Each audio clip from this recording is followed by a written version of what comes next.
வணக்கம் centum viewers, நான் உங்கள் கபிலன். நம்ம டெய்லி கரண்ட் அஃபேர்ஸ் பார்த்துட்டு இருக்கோம். இன்னைக்கு ஏப்ரல் 4. அதிகமான நியூஸ் இன்னைக்கு ஒன்றும் இருக்காது. எல்லாமே வந்து எக்ஸாம் ஓரியன்டா என்ன இருக்கோ அதை நம்ம பார்த்துட்டு இருக்கோம். ஸோ அரசியல் சம்மந்தமான நியூஸு, அதாவது டிஎம்கே, டிவிகே, பிஜேபி நியூஸு, அதெல்லாம் ஏகப்பட்ட சொல்லலாம். I have lot of. If you have இன்ட்ரெஸ்ட்னா அரசியல் பேச சொல்கிறீங்க அப்படின்னா நீங்கள் கமெண்ட் பண்ணுங்கள். I am ready to speak with that. At the same time நம்ம இன்னைக்கு எக்ஸாம் ஓரியன்டா என்னன்னு பார்த்துருவோம். குரூப் 1 எக்ஸாம் கால்ஃபர் பண்ணிட்டாங்க. So please stay tuned and current affairs with preparation of all the subject also. Okay, இன்னைக்கு April 4 daily current அஃபேர்ஸ்ல என்ன நடந்திருக்கு அப்படின்னு பார்ப்போம். தமிழ்நாடு நியூஸ்னாலே இந்த கிக் ஒர்க்கர்ஸ்னா என்னன்னு சொல்லிட்டு சொல்லியிருக்கேன். இதை பார்த்துங்க. இது வந்து இந்த ஜொமேட்டோ, ஸ்விக்கி மட்டும் தான் கிக் ஒர்க்கர்ஸ் கிடையாது. டெலிவரி பாய்ஸ் வருவாங்க. ஃப்ளிப்கார்ட், அமேசானு, யாரெல்லாம் பைக் எடுத்துட்டு போயிட்டு உங்க மளிகை கடையிலேருந்து பைக் மூலயமா டோர் டெலிவரி பண்ணாலே அவங்க கிக் ஒர்க்கர்ஸ் தான்.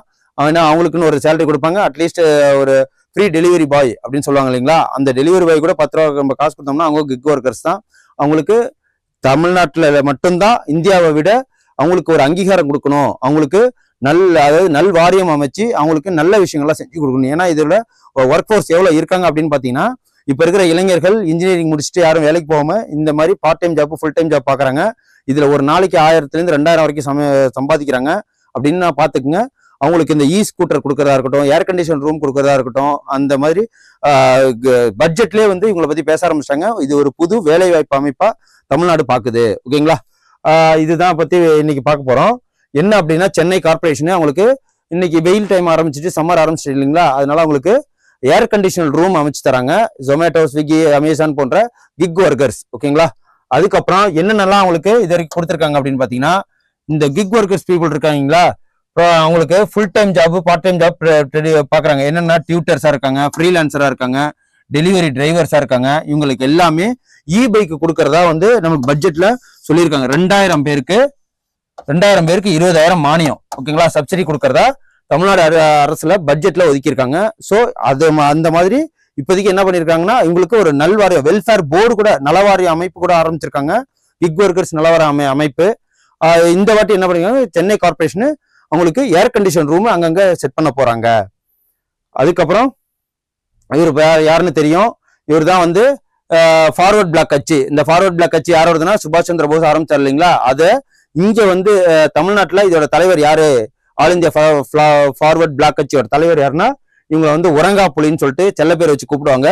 இவங்க பேர் வந்து மூக்கையா தேவர். இவங்களுக்கு மெமோரியல், அதாவது மணிமண்டபம் திறக்கிறதா விதி 110 கீழே யாரு, மு.க. ஸ்டாலின் அவர்கள் கார்ல் மார்க்ஸுக்கு செலவு ஓபன் பண்றது சென்னையில, இவங்களுக்கு மணிமண்டபம் கட்டுறதா அறிவிச்சிருக்காங்க. ஏகப்பட்ட தலைவருக்கு மணிமண்டபம் அங்கங்க கட்டி முடிச்சிருக்காங்க.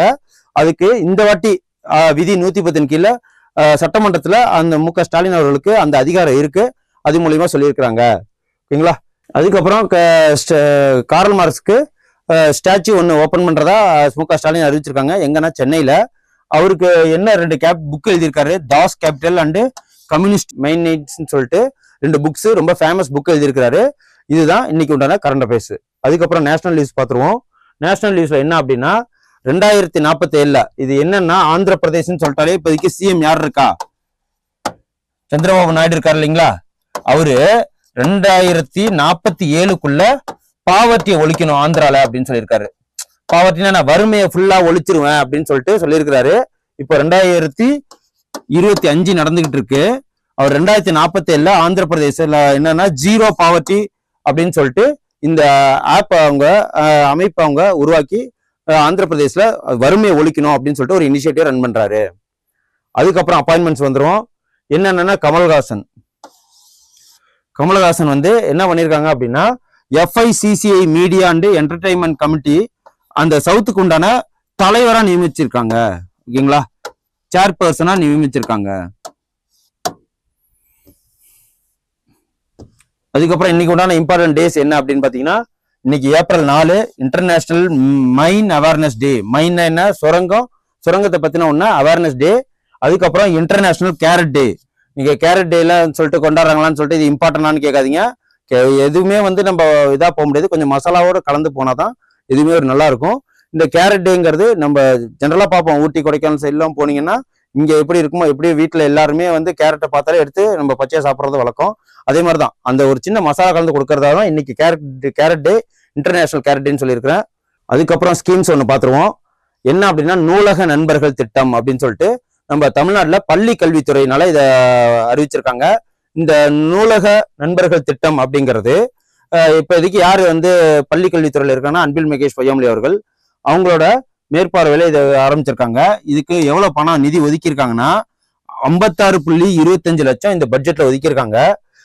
டிசம்பர் 15 டிசம்பர் 2022 திண்டுக்கல்ல தொடங்கியிருக்காங்க.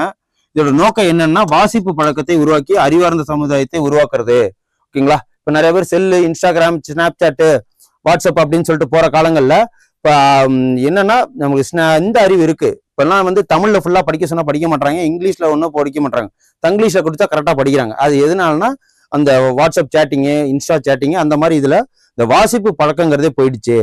ஸோ அதனாலதான் இந்த விஷயத்த இனிஷியேட்டிவ் பண்றாங்க தமிழ்நாடு அரசு.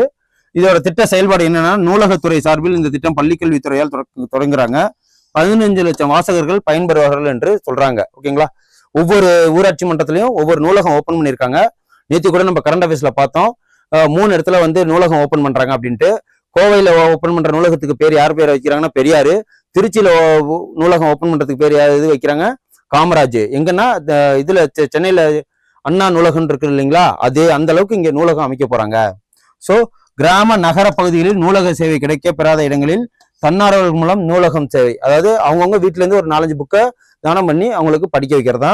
ஒவ்வொரு தன்னார்வலருக்கும் 5-25 புத்தகங்கள் வழங்கப்படும் சொல்லியிருக்காங்க. இதுல பயன்பெறலாம் யார் போறாங்க? குழந்தைகள், மாற்றுத்திறனாளிகள், முதியோர்கள், மருத்துவமனைகள், உள்நோயாளிகள். ஓகேங்களா? என்னன்னா இப்ப ஹாஸ்பிட்டல்ல எந்த ஒரு என்டர்டைன்மெண்ட் இருக்காது, அவங்களுக்கு புக்கு கொடுக்கறது.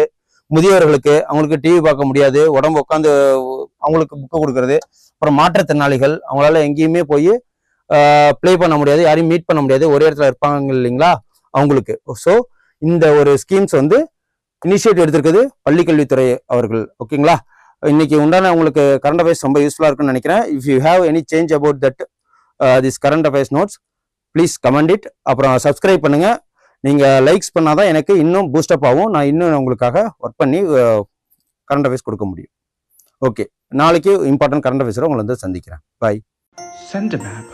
You dare to dream, we care to accomplish.